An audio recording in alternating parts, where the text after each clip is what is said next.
Assalamualaikum warahmatullahi wabarakatuh. Di sini saya Adila Putri Amelia NIM 191400002 akan menjelaskan mengenai koperasi syariah.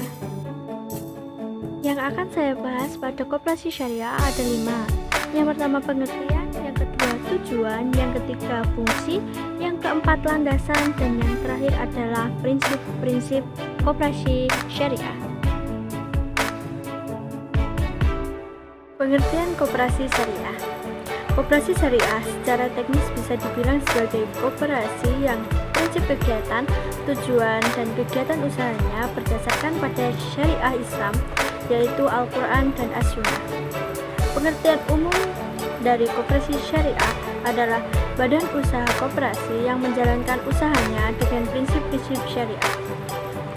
Apabila koperasi memiliki unit usaha produktif simpan pinjam, maka seluruh produk dan operasionalnya harus dilaksanakan dengan mengacu kepada Fatwa Dewan Syariah Nasional atau DSN Majelis Ulama Indonesia atau MUI. Sejarah terbentuknya koperasi syariah. Lembaga Keuangan Syariah atau LKS terdiri dari 2 kelompok lembaga. Yang pertama, lembaga keuangan berbentuk bank, dan yang kedua, lembaga keuangan berbentuk non-bank. Lembaga keuangan yang berbentuk bank mencakup Bank Umum Syariah atau BUS dan Bank Pembiayaan Rakyat Syariah atau BPRS. Sedangkan lembaga keuangannya bukan berbentuk bank adalah Unit Usaha Syariah atau UUS dan Bait Al-Mal wa Tamwil atau BMT. Berawal dari lahirnya Bank Muamalat Indonesia atau BNI sebagai sentral perekonomian yang bernuansa Islam, maka bermuncullah lembaga-lembaga keuangan yang lain yang ditandai dengan tingginya semangat bank konvensional untuk mendirikan lembaga keuangan Islam, yaitu Bank Syariah.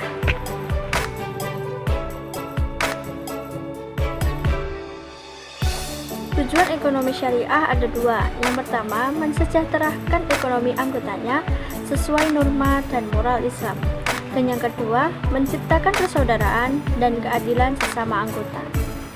Untuk yang pertama, ada Quran Surat Al-Baqarah ayat 168 yang berbunyi, artinya, "Hai sekalian manusia, makanlah yang halal lagi baik dari apa yang terdapat di bumi, dan janganlah kamu mengikuti langkah-langkah setan, karena sesungguhnya setan itu musuh nyata bagimu." Dan kemudian terdapat dalam Quran Surat Al-Jumu'ah ayat 10 yang artinya, "Apabila telah ditunaikan sholat, maka bertebaranlah di muka bumi dan carilah karunia Allah, dan ingat Allah banyak-banyak supaya kamu beruntung." Dan yang kedua, terdapat dalam Quran Surat Al-Hujurat ayat ke-13 yang berbunyi artinya, "Hai manusia, sesungguhnya kami menciptakan kamu dari seorang laki-laki serta seorang perempuan dan menjadikan kamu berbangsa-bangsa dan bersuku-suku supaya kamu saling mengenal. Sesungguhnya orang yang paling mulia di antara kamu di sisi Allah ialah orang yang paling bertakwa di antara kamu. Sesungguhnya Allah Maha Mengetahui lagi Maha Mengenal."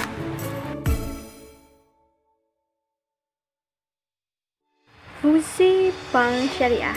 Fungsi bank syariah ada 7.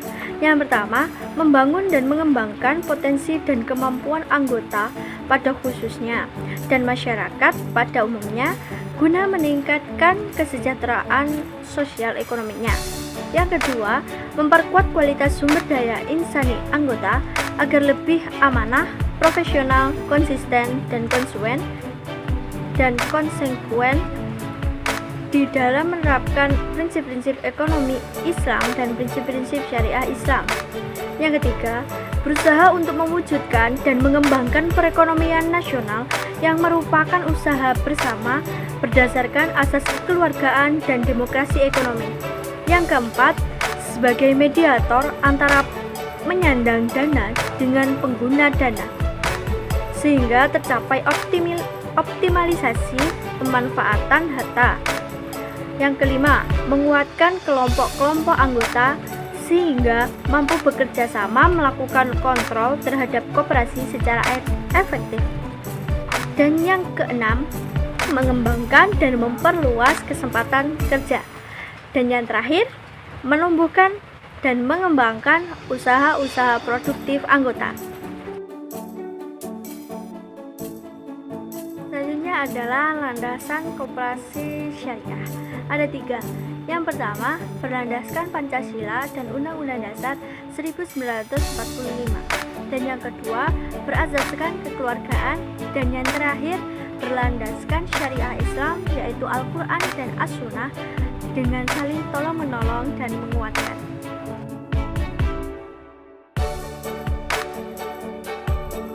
Prinsip-prinsip koperasi syariah ada 7. Yang pertama, sumber daya merupakan pemberian atau titipan dari Allah Subhanahu wa Ta'ala, sehingga manusia tidak boleh semena-mena. Dan yang kedua, tidak ada kepemilikan mutlak. Dan yang ketiga, berjamaah agar saling menggerakkan ekonomi. Dan yang keempat, pemerataan kekayaan, sehingga tidak ada disparitas. Yang kelima, ekonomi syariah menjamin kepemilikan masyarakat dan penggunanya direncanakan untuk kepentingan orang banyak. Dan yang keenam, seseorang yang memiliki kekayaan tentu wajib membayar zakat. Dan yang terakhir, yaitu prinsip ekonomi syariah adalah melarang riba dalam bentuk apapun. Sekian dan terima kasih. Wassalamualaikum warahmatullahi wabarakatuh.